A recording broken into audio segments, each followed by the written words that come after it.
A reading from the letter to the Hebrews. Brothers and sisters, every priest stands daily at his ministry, offering frequently those same sacrifices that can never take away sins.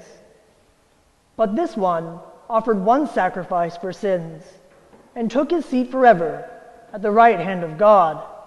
Now he waits until his enemies are made his footstool. For by one offering he has made perfect forever those who are being consecrated. Where there is forgiveness of these, there is no longer offering for sin. The word of the Lord. Thanks be to God.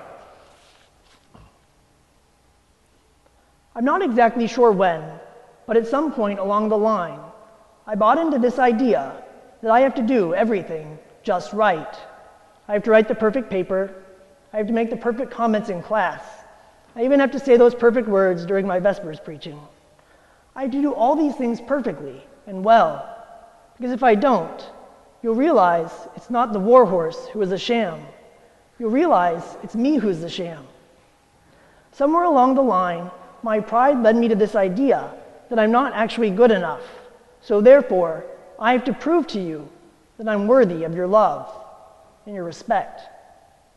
But if I can just do the right things and do them well, then maybe, just maybe, you'll love me. So day after day, I do those same things, hoping that I can win your favor.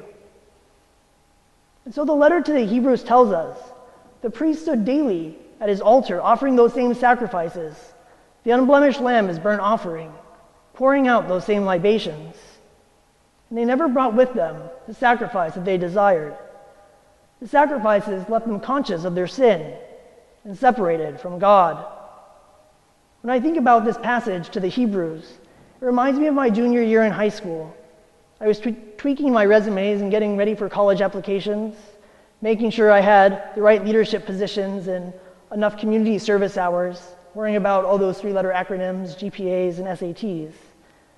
And I remember coming home one day at the end of the semester with my report card and going up to my room and just sitting there and staring at it.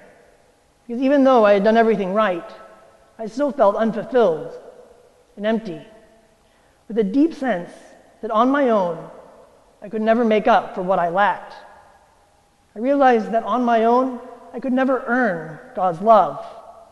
But like that priest, there was nothing he could ever offer to God to make necessary expiation. There was nothing that I could ever do.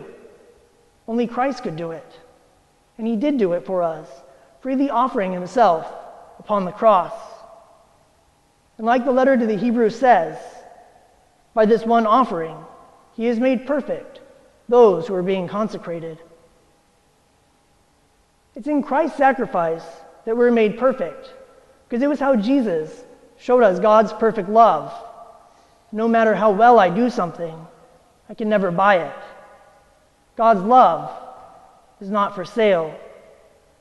He gave us all, freely, all of his love on the cross, that one eternal sacrifice. I think what is key is finding the humility to accept it by letting go of that idea that I can do it all by myself.